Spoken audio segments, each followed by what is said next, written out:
Looking for more archaeological skills? The Society for American Archaeology offers continuing education to help you learn and advance professionally. Most events are certified by the Register for Professional Archaeologists, which means attendees receive continuing professional education credits. Some upcoming topics include faunal analysis, ground-penetrating radar, indigenous perspectives, and ethical training. Visit saa.org/online seminars for more information. You're listening to the Archaeology Podcast Network. This is the CRM Archaeology Podcast. It's the show where we pull back the veil of cultural resources management archaeology and discuss the issues that everyone is concerned about. Welcome to the podcast.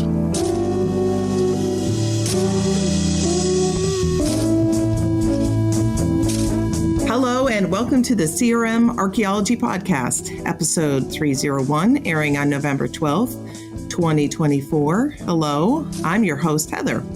Welcome to the show, everyone. Joining me today is Bill in Northern California. Hello. Andrew in Southern California. Hey guys, how's it going? And Doug in Scotland. Hey everyone. We are today going to talk about a topic that Bill brought up. And actually, I'm just going to let you take it away, kind of give us an explanation, and then we'll move forward. Yeah, sure. No problem. Thanks. The topic today focuses on this article that I read. It came out on October 10th in the Chronicle of Higher Education, and the title is, "Where Are the White Students?"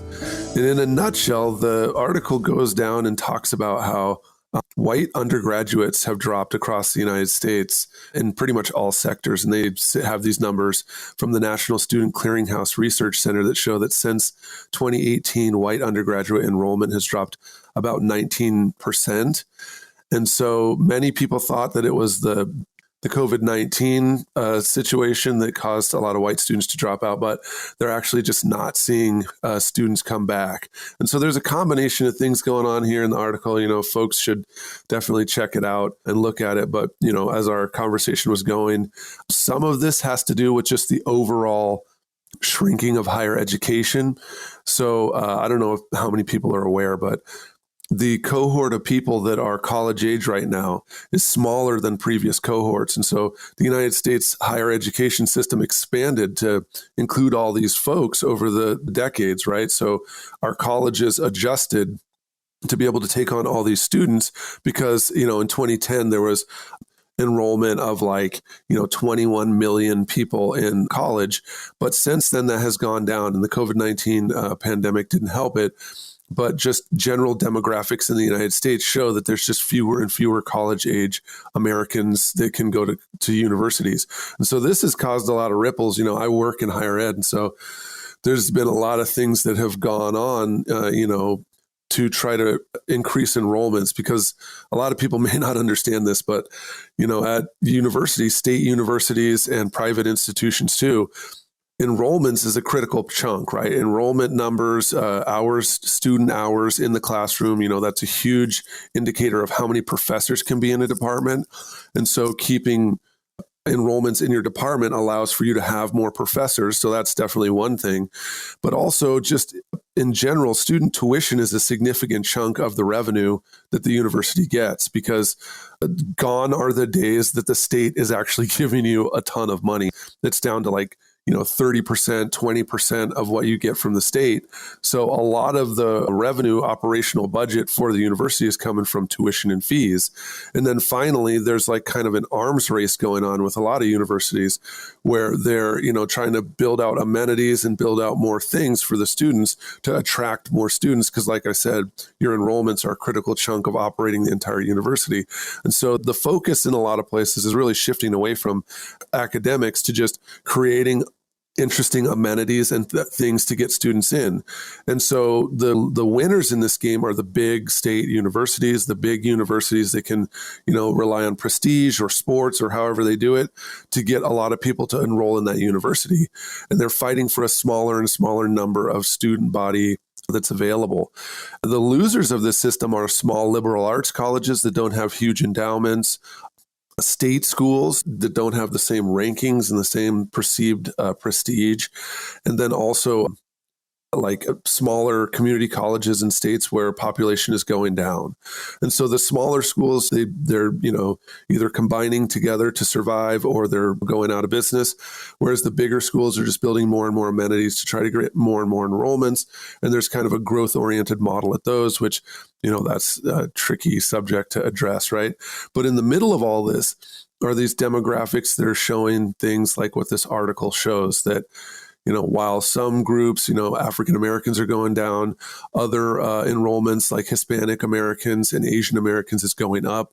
And then, of course, white Americans is going down. And so when I read this, it's a hodgepodge of different statistics. Folks who like statistics, like going through these different numbers, actually, they're not even stats. They're just like tables and numbers of overall numbers of people. I want to pick through this much more deeply. But the first thing I thought of is like, what does that mean for archaeology? Because we've talked about this before on the podcast. Archaeology is overwhelmingly people of European descent. I mean, there's mostly white people that are running companies, mostly white people that own companies, and cultural resources, mostly white folks that are doing archaeology at almost every single level. And so without white students going to college, what does that mean for cultural resources? Where are we going to get our people? So we had quite a bit of conversation. I know other folks are willing to weigh in on this. So what do you all think? What does everybody on the podcast think here? What do you got to say? So, well, I'm going to just say, preach on, brother Bill. I totally agree with you, because we're in, we're in similar zones. We're both in California. We're both in higher education. And I see this happening. I feel like me at a community college, I'm almost kind of like at the tip of the spear. I'm at like ground zero for some of these like demographic changes. But I do think there's so many aspects of this article to unpack. We had been talking earlier offline, and Doug brought up, several great points just about some of the statistics and how it might not be specifically, when you say white students are declining, it might not be specifically because white humans are not going to school, right? It can be like, oh, I now define myself as this different thing. Actually, as time moves on, there are fewer quote unquote white people because, hey, my mother's actually, Asian or whatever. So you can sort of have change in that manner. But I also notice the number one thing in my classes is actually not a change that much in the racial makeup, although I would say over time it's gotten more diverse. But then again, we're in California, which is a bit of a bubble on this. What I have noticed hugely is a difference in the sexes, where you just have way fewer men, and that it like to an extreme. Like, actually, I do teach a grad seminar at a state college, local state college. It's small. There's only 6 or 7 students in it, all women. There are 0 men in it. And this is a grad seminar specifically on CRM. This is like the CRM class, all women. So that is the number one demographic shift I see. Yeah, I mean, you are right. In California, Andrew, that we live in a unique space because the state of California has kind of this 3-tiered system in higher ed. They've got the state schools like UCLA, University of San Diego, Berkeley, Davis, Irvine. I can't name them all off. Anyway, it's like knowing all the books of the Bible, right? I don't know all the. I don't know. All, yeah, exactly. Santa Barbara, right? Yeah. Santa Cruz. Everybody out there is like, hammering their comment button. Like, you forgot my. Okay, I'm sorry, I forgot yours. I'm sorry, I forgot your school.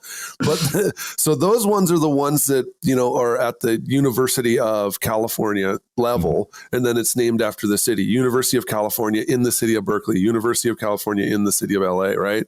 So then the next tier is like the state schools, and of course, I don't know all of them either, but schools like Chico State, San Diego State, California State, LA, added even more complications, right? And so those schools are also state level schools, but they're not at the tier as the very top ones. And then there's community colleges. Well, in the state of California, half of the incoming freshmen at all the university schools like UCLA come from the community college. They're transfers, right?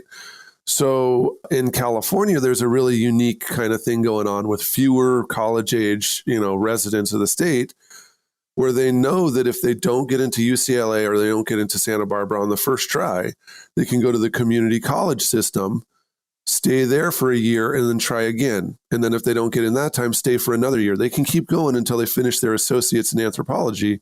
And then at that time, they have to choose a state school or a University of California school. So in that world, there's less motivation for people to go to like Chico State, Cal State East Bay, Sonoma State, right? Because they know that they can get into the more prestigious college if they go to a community college. And it's causing a lot of problem on the state school system because there's not students who are going to these other schools. Their enrollments are going down. They're having to do all kinds of different stuff to try to keep their anthro departments open. And I think a lot of that's coming because there's fewer young people that can go to college, and many of them know that they can get into a more prestigious school. And of course, anyone listening to this knows that they probably went to college not only to learn about anthropology, but also to get a diploma that helps them get a job, right? So we really do have kind of a career-oriented group of folks in archaeology. Like that's why they're doing it, because they want to get a job in archaeology. Rather than just expand their mind like, philosophy or something else. Yeah. And I see exactly what you're saying. Exactly. Like, because at the community college, in terms of enrollment, I feel like we're doing okay, and then I have approximately 1 billion students who are doing exactly what you said, Bill, where they're like, hey, wait, I'll just hang out here another year. I'll just get my GPA, like bump it up a little bit, get serious, which is nice. These students are doing good because they're serious, and so they're going to be doing well. And then they're like, I'll go to UC Berkeley after that. I've had so many students doing that. Yeah. The toughest place to be in is a smaller, like state school, like you're saying, Cal State, whatever, that's smaller. That is the toughest one. They're being squeezed out.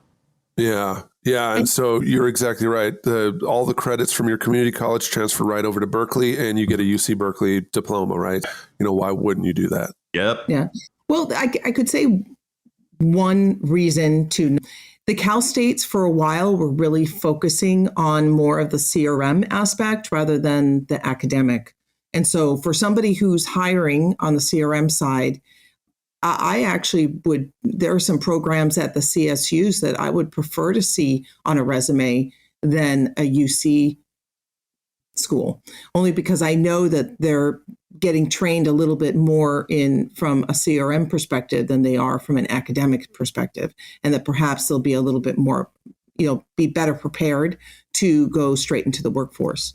So I do think that the CSUs need to double down on that strategy. They really need to start focusing even more so and not just understand what their role is in cultural resources in archaeology. Mm-hmm. And that is to produce people that are going to be working in CRM rather than kind of try to straddle the line between academia and CRM. Just go for CRM. And that is really, I think if you look at some of the better programs when it comes to CRM, they're at CSUs, they're not at UCs. Yeah. Yeah, you're right about that. And with the Cal States, you have more agency to try to do that, right, than the research-oriented schools.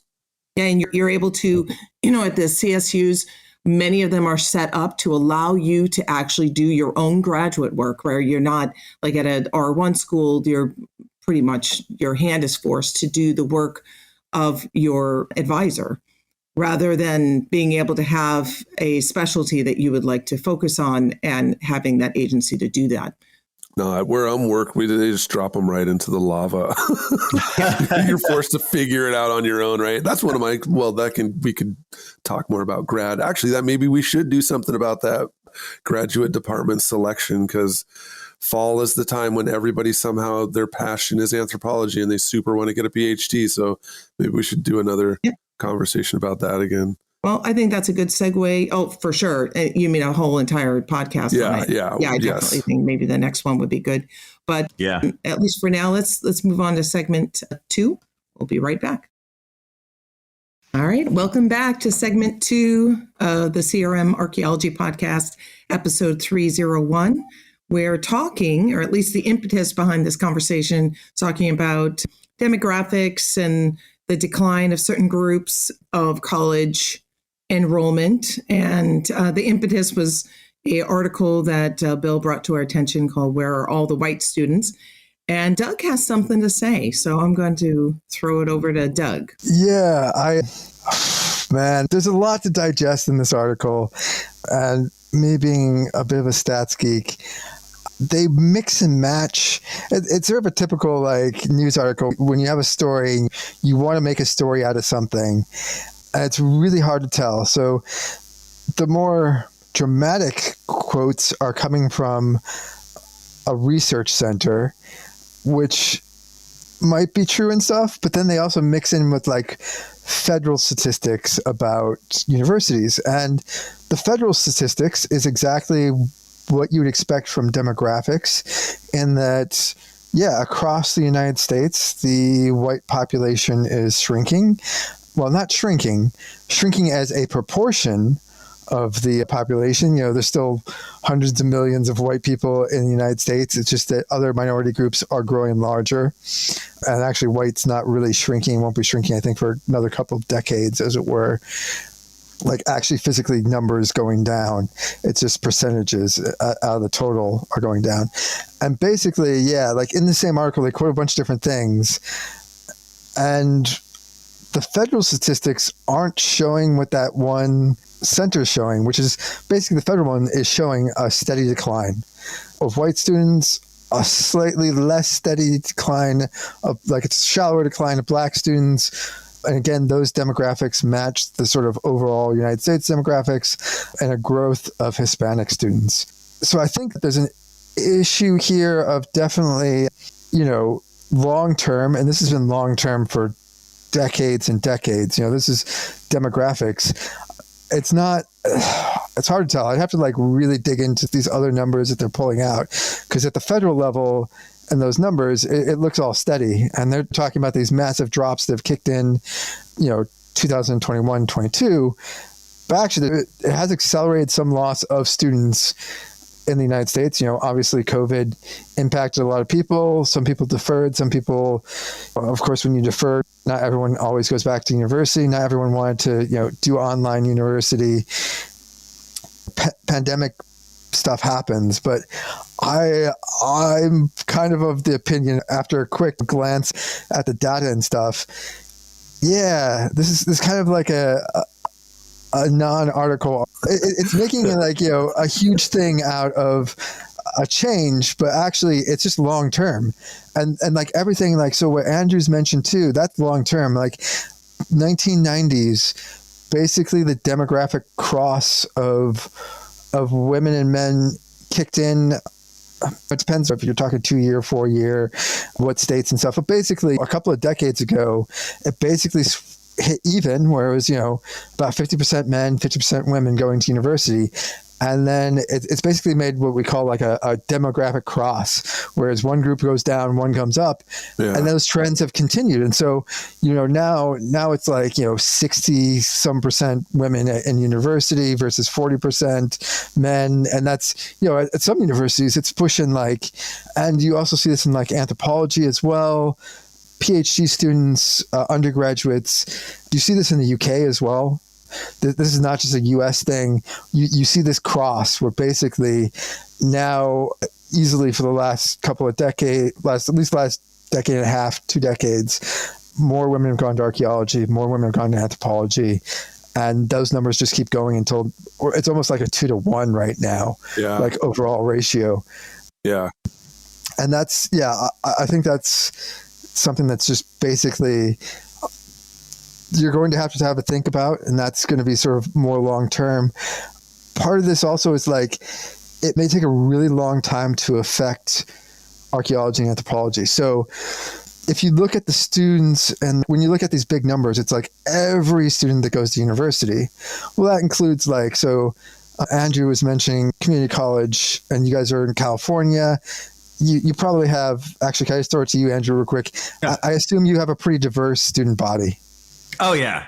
You know, it's just all over the place. You know, we have all kinds, and it's like, if you need to check every diversity marker, you can. And I don't just mean race. I mean things like age. You know, we have like a ton of returning students. It's one of my favorite parts of doing the gig. You know, we have the cross section of America. It's like, welcome to it. You know, so we have it all.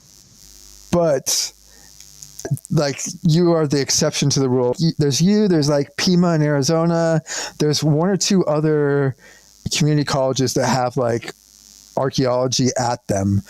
You can sort of do like an associate. But if you actually look at it, like a lot of the universities are actually very white universities. And you see this like in the UK as well. Like archaeology is not taught across all 140 some universities or 30 or whatever it is. It's actually about 40. And it's actually the quote unquote elite. So like most of the Russell Group, which would be like the UK equivalent to the Ivy League. But again, like archaeology is taught in all the Ivy League schools. It's taught at like, all right, Bill, Berkeley. It's taught, at the very high end universities that end up being a lot more white than what everyone else, what the rest of the country looks like. So the country's changing, but even then, you're not going to see a change in anthropology. It'll be decades behind anthropology, archaeology, whatever you want to call, however you want to, it doesn't really matter. It's about the same on demographics. Like it's just going to take forever to get there in terms of like a lot of that diversity, because it's where it's taught. It's taught at fairly exclusive universities. It's not taught everywhere. And sorry, it's just, I'll shut up and let you guys talk for a minute, but like, also one other thing I'm just going to throw like a massive wrench into there.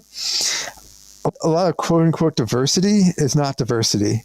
So a lot of quote unquote change in the demographics of the United States is Hispanic, but there's a lot of problems in like how you divide this up. But Hispanic is the only ethnicity when they do the census in the U.S. So it's actually not quote unquote a race. So Hispanic actually, everyone, when you're thinking Hispanic, everyone thinks brown. That's what you're thinking. You're thinking you're Mexican, you're everything like that. Hispanic basically is just an extra tick box on top of white, black, Asian. So essentially, like when everyone's talking about like this demographic of like, oh, the universities in the United States are becoming more diverse, it's actually incredibly complicated. So like I grew up in New Mexico, and we had a lot of these issues hit, a century ago. Like, so New Mexico was a territory. New Mexico and Arizona didn't become states until, 1912. And it was literally like, think like 1840s racist bullshit. They tried 16, 17 times to be a state, and literally you had like senators standing up from like Louisiana and saying, oh, we would never let those half-breed Mongol Hispanic people go there. So it's a huge thing, but like native New Mexicans don't say they're Mexican. They don't say they're New Mexican. They're Spanish. The descents, even though their family has been in the States or, in America for like 400 years. And in that time, you have had some mixture with, local groups, a lot of other things. They're not purebred, but they actually come out as Hispanic. And like, they do not recognize, or not Hispanic, they come out as Spanish. They do not recognize themselves as Mexican, because Mexican assumes that you're brown. So they think of themselves as white people. You get this huge demographic, and you see it like everyone's talking about like the elections coming up and all. Well, by the time people hear this, the election will be over and all that stuff. But they'll be like, oh, Hispanic and stuff like that, and like, oh, they switched and yada yada, and like, Florida, Trump's winning more than the Hispanic vote. No, Trump is winning more of the white vote. So you can actually see the demographics of like, he's won a huge percentage of the Cuban vote, and most Cubans check off the box of white, where he has lost a lot of, say, like the Dominican and Haitian vote, which is traditionally more thought of as brown. So like, it's a huge complicated thing of like, on paper, everyone's like, it's more diverse, but actually a lot of the Hispanic people that you're getting are not necessarily thinking of themselves as brown or a minority. A lot of them are actually going to think of themselves as white. Well, so it's actually a huge issue there. I mean, like one of the biggest things here is that none of us are Hispanic, right? So, I mean, and like you said, it is a really diverse topic, and it's, case by case basis, right? So Hispanic, Asian American, African American, we're not the ones who get to say like what people report. And so the results that we see here in the census and also the survey of demographics for universities is what students have placed on their applications, right? So those are the things that they've placed. And then, with these big numbers, as Doug was talking about, it doesn't have individuals in their family history, right? So we don't get to find out if someone has chosen Hispanic and they're from New Mexico because that was the only choice, or because they actually align with those values, or whether they choose white, right? So I understand the whole connection of individuals historically and everything, and especially that way that the government treated folks in Arizona and California and New Mexico, right? So yeah, I mean, I get a lot of that stuff, and none of that's going to come out in the demographics. Another website I was looking at while we're talking about this, justifying some of the stuff Doug was mentioning, is on higherededucationdata.org. I found this table that shows this decrease in white students at the same time where there's an increase in Hispanic students, and pretty much, well, there's an increase in Asian American students, a slight decline in African American, but a big increase in the number of students who report 2 or more races, right?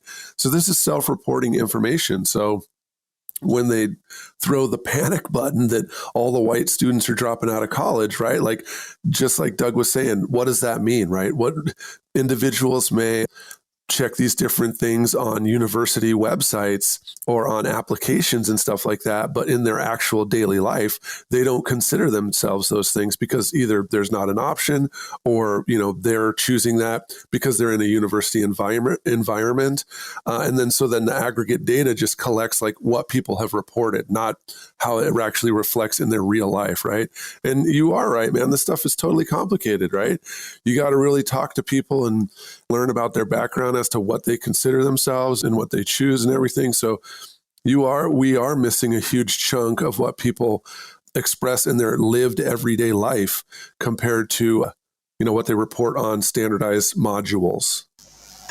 Yeah, I'd also add to the complexity, we do say self-reporting, but some of that is also basically formed by society. So mixed is becoming a bigger thing because people can now be considered mixed. But, those crazy things like, I was just reading I forget, vice president in 1936 or something like that. He was a one-term vice president because basically he was kicked out by the southern states because his common law wife was an eighth black. But that was the whole idea. It was that one drop rule, which, Bill, I'm sure you've heard and seen across, African American culture, which is basically like, as soon as you have one drop somewhere in there, it doesn't matter how you present, that's who you are. And so we're starting to get like that whole change now where people can actually somewhat self-identify, but there's still like a lot of legacy. Like, a lot of black people will be what you'd probably consider, or what most people would describe now as mixed. Yeah. But they were always black, and they were always treated as black. And that's a culture they grew up in because, pretty much their white families rejected them and all sorts of bullshit stuff that goes on. Well, you just choose what people are going to treat you as, right? So like in my case, my parents were like, yeah, you're mixed, but nobody's going to know that. So you better just definitely embrace being black, because nobody's going to be like, oh, well, you're mixed. I guess now people can try to walk that line, right? But like, no one sees you that way. So it's kind of like, why would you choose that, right? Along those lines, the one thing that, may not be a popular thought, but, we can't ignore, like you guys have all been saying, it's a very complex matter. And we cannot ignore, COVID's effects on the universities, what happened in the universities. In general, universities are, ground zero for social justice movements. And during COVID, around that period of time, social justice movements were very predominant. There was a lot going on. And there are, whether people feel it's right or wrong, there has been a disenfranchisement of white, or at least they feel like they've been disenfranchised, of white students. You saw that you saw it in the news, you saw it on the campuses. There was a response to young white students that were just getting lumped in with the issues that people were having during that period of time. And then the universities were reacting to that. And because of that, I mean, whether white students were feeling disenfranchised in the university system.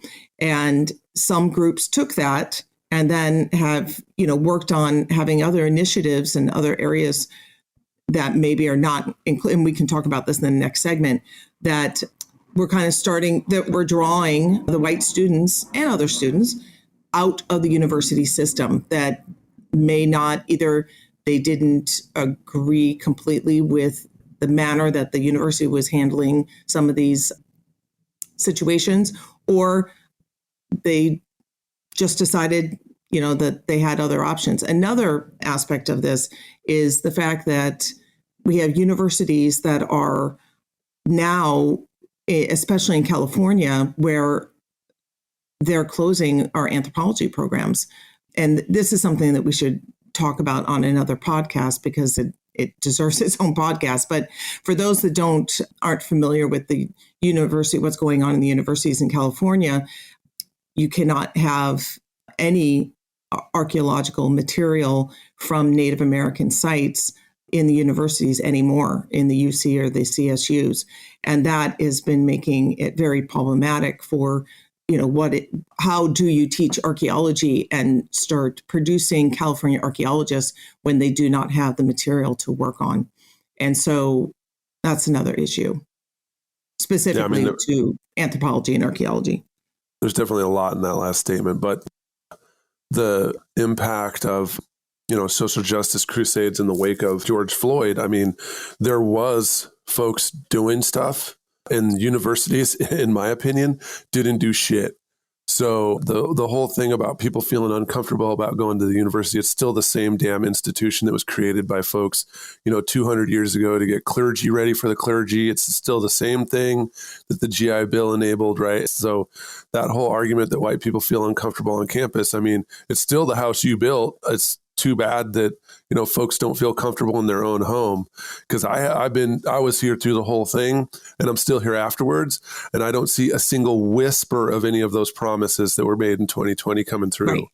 But the other thing too, though, is that demographically, and this is something that my dissertation research kind of touched on, but I've been paying attention to because I'm from Idaho, outcomes for white people are not getting better.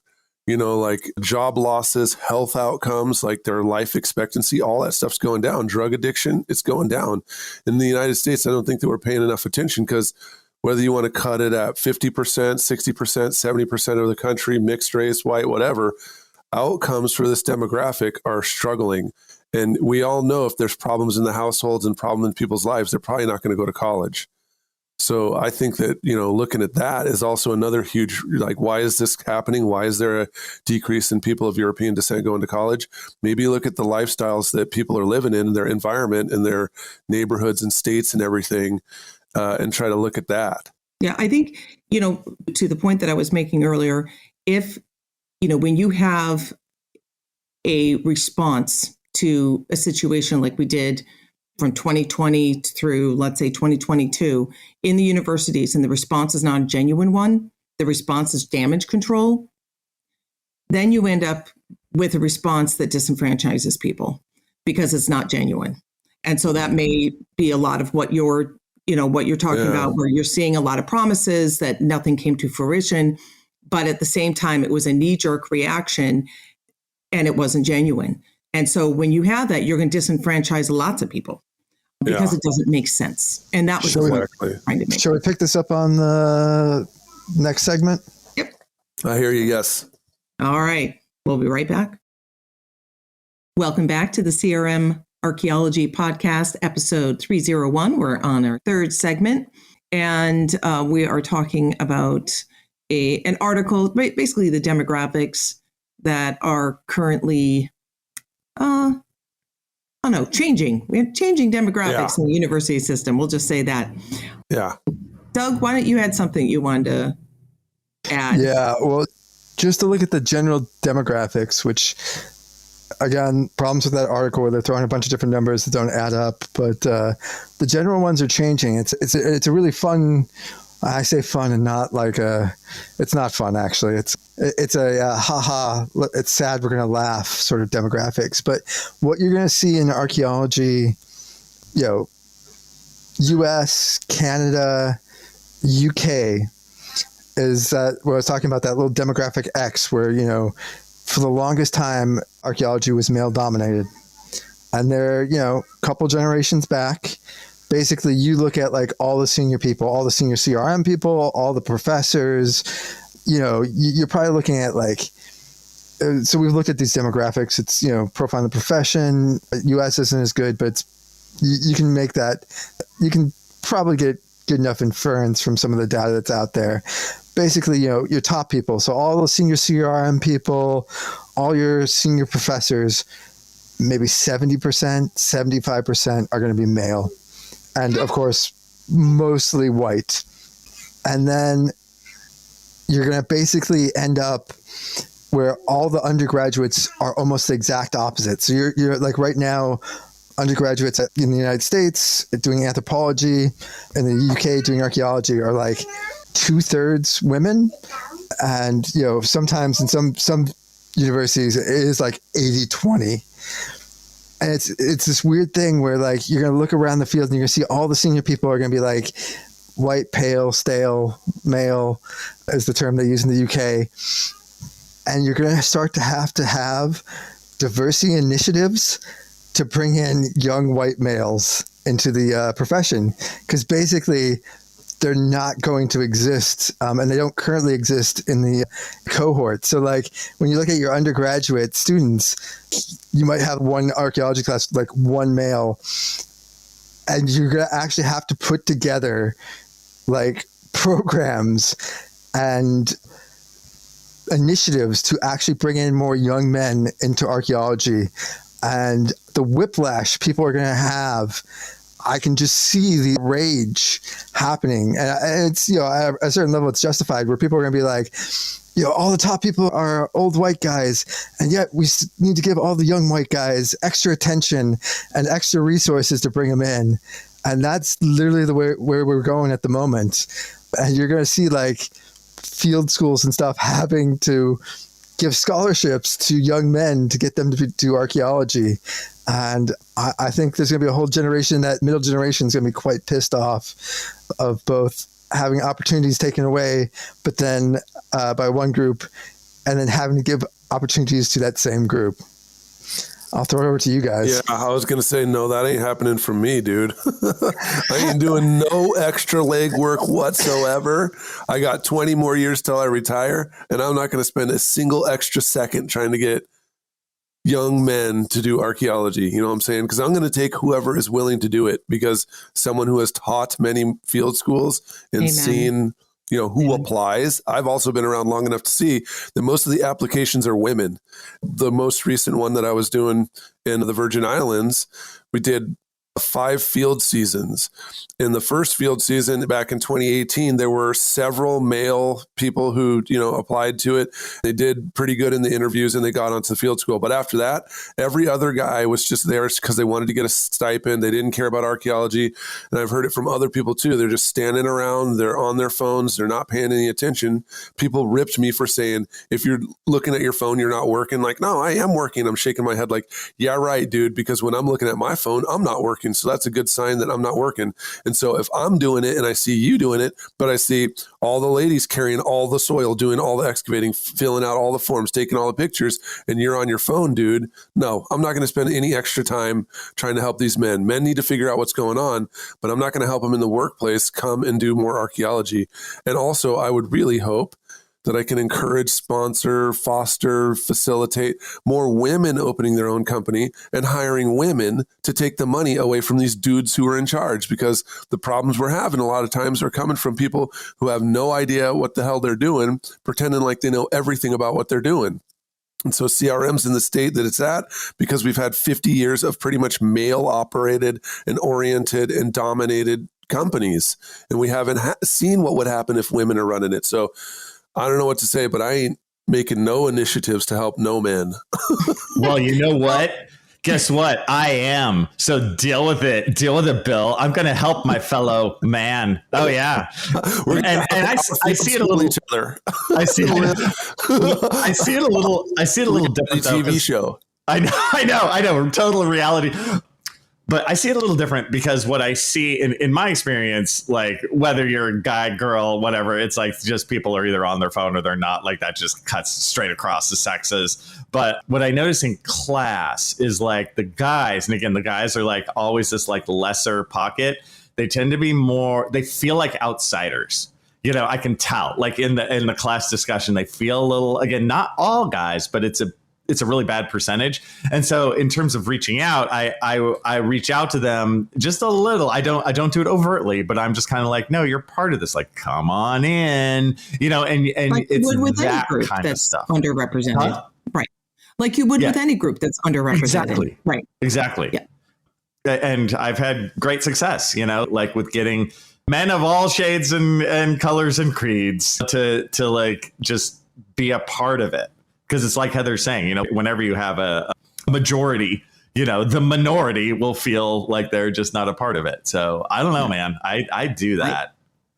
I think that of all the majors in the university, anthropology, where we are recording, where we're trying to understand human behavior, I think more than, you know, nursing or doctoring and engineers or whatever, for a different reason, we really do need to have a good cross-section of society. Because if we have just women or we have just minorities or just white guys or whatever, just men, it's going to be slanted. I mean, no matter how hard we try, it's going to be slanted. So I think of all the majors, we really should be trying to focus on having a good cross-section of society. I think it's probably more important here in this major than almost any other major, with the exception of, you know, psychology or sociology or that kind of It's thing. always the best. And I'd even include, again, age or that kind of thing. It's always good to have people of different ages, like older people, because that helps the younger people see, you know,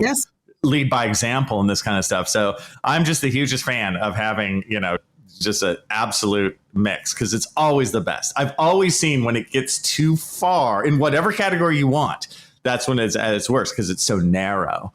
But I'll also say in terms of we're talking about like UCs, like the high end universities versus the community college, I see a big difference in class too, where like in a way these days the community college can almost leapfrog over the Cal States and the UCs because we focus more on the trade aspect, because we focus more on getting real skills. And there's been such a push for that I noticed that, like, just to toot my own horn, but be honest, it's like if you take my Saturday classes, you're 1,000 times more prepared if you take a bunch of Marxist theory classes at upper end universities, you know? So we rarely even talk about Marx anymore. You're like, no, we only do Engels. We only do Engels. We've moved on from that. Yeah. But Bill, I appreciate that you're an outlier. You know what I mean? In terms of teaching CRM in that world, like you have it almost more difficult than I do. I do. Yeah. I do think. How dare you talk about reality? You know? Yeah, I know. There's a huge hunger for that, though, for people to even talk about life out of college and careers and stuff, you know. And so I don't care what field you're in. If you talk to students about jobs and what they can do with the degree, you're going to be in a better place relating to the students than if you just continue on with your theory and the other, you know, weird little nuances of your research, right? Because students are making that trade-off because they want to get jobs with these degrees, not because they want to listen to me talk about broken rocks in Idaho, right? Right. Yeah, no, and it's so important. But you notice so many people on the high, and especially in the higher end, you know, institutions, they hide from that. All they do is they just talk about theory, and they give students total false realities in terms of like job market or skills. They don't know how to talk about that because they never actually had a job besides being a student and then a professor. Exactly. So I would like to cover this a bit, just because, I think that is definitely where specifically the anthropology and the archaeology departments, at least from my perspective, have really failed the students. And that is preparing them properly to go into the workforce, and then actually really studying what is ahead, what's ahead from the professional sense, reading the market, looking at legislation. What are the numbers? How many archaeologists are we going to need in 20 years? Those are the things that I don't see the universities doing, and then adjusting their programs based on that. So when you have years and years of, enticing people with getting a PhD so they can become a professor and making that the number one goal, and now, look at what's happening. I mean, and it's been happening for at least 15 years, where the ability to get a professorship has been declining steadily. And now you have all these people with PhDs that aren't even working in the discipline at all.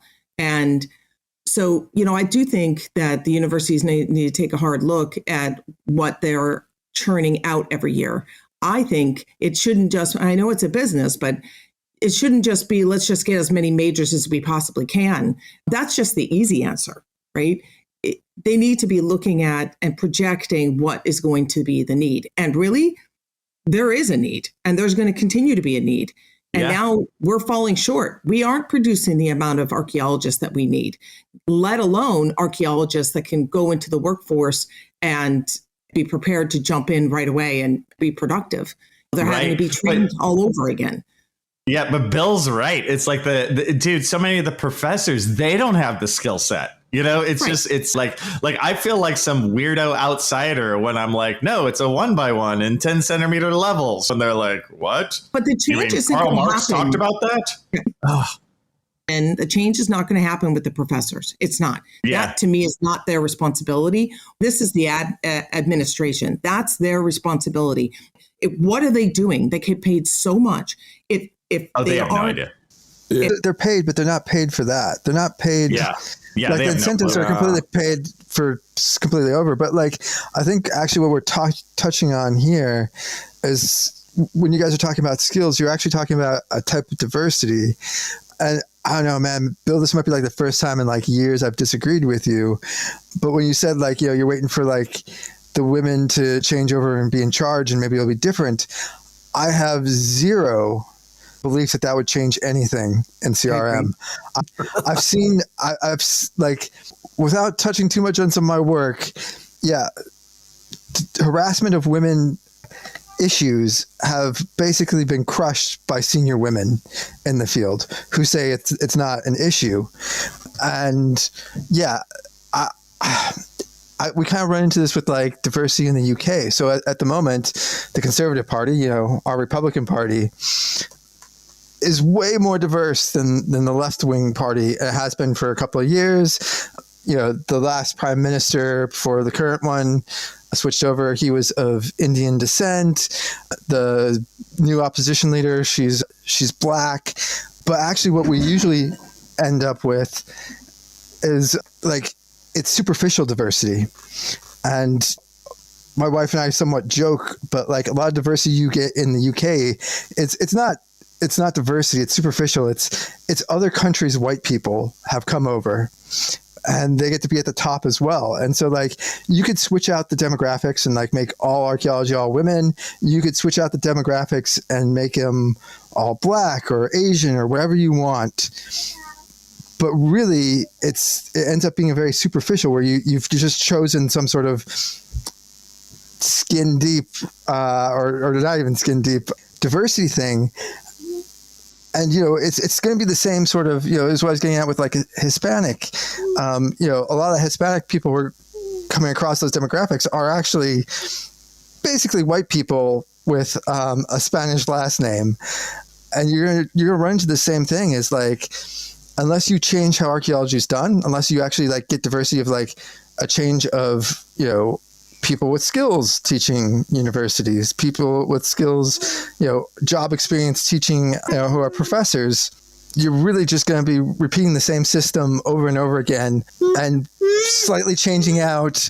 It'll be the same type of people, same experiences, but they might look slightly different. And that's basically it. I mean, they I could say agree. all So that I about think- me too, but it's up to the people to report what they are as far as like their race and everything else, right? Because we don't know every single individual. And yeah, you're right. I mean, they could say the same thing about me, that it was just skin color. And that's the only thing that, was different about me doing cultural resources and everything else.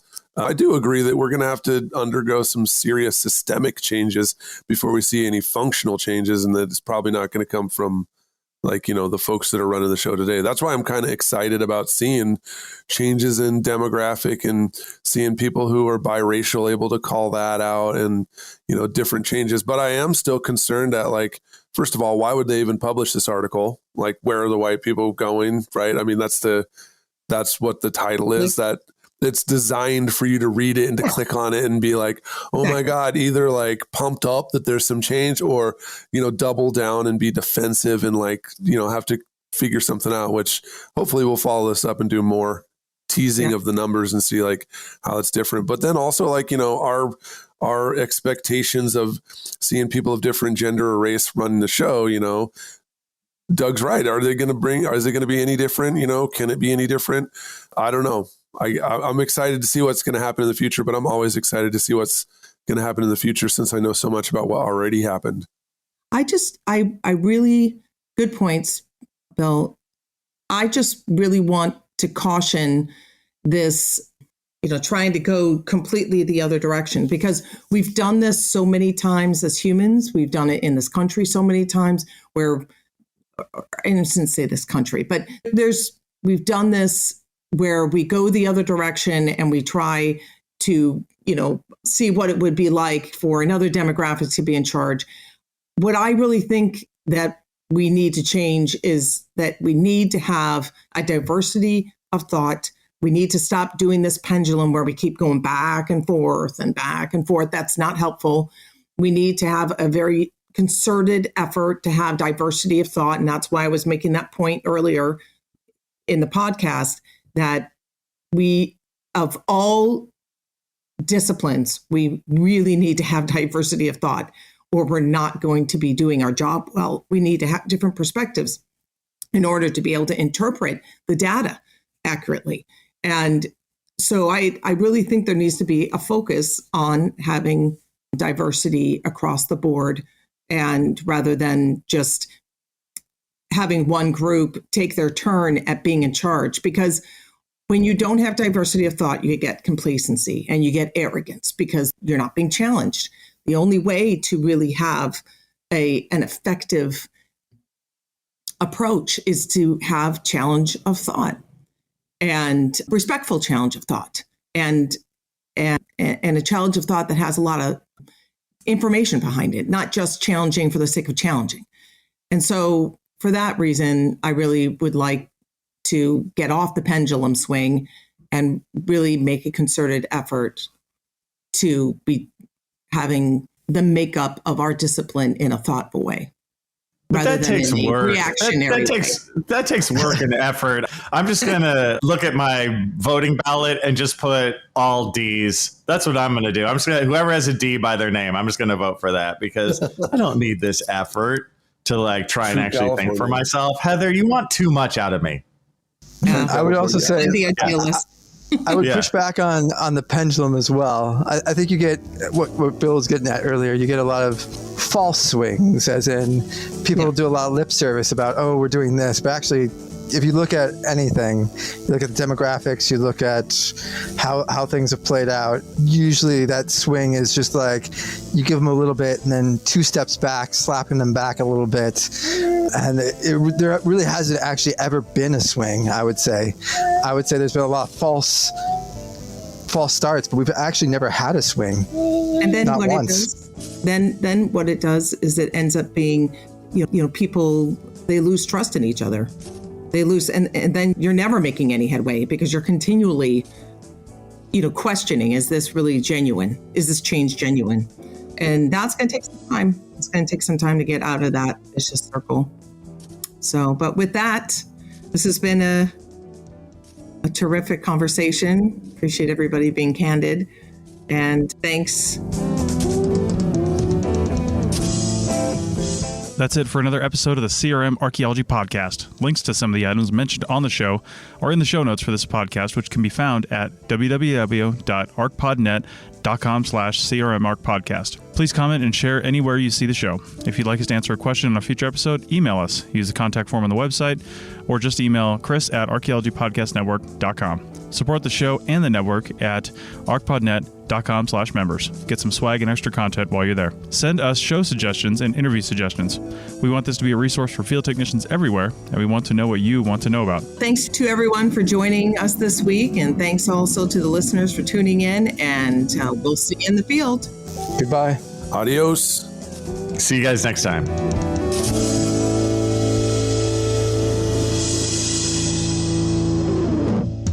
This episode was produced by Chris Webster from his RV traveling the United States, Tristan Boyle in Scotland, DigTech LLC, Cultural Media, and the Archaeology Podcast Network, and was edited by Rachel Roden. This has been a presentation of the Archaeology Podcast Network. Visit us on the web for show notes and other podcasts at www.arcpodnet.com. Contact us at chris@archaeologypodcastnetwork.com.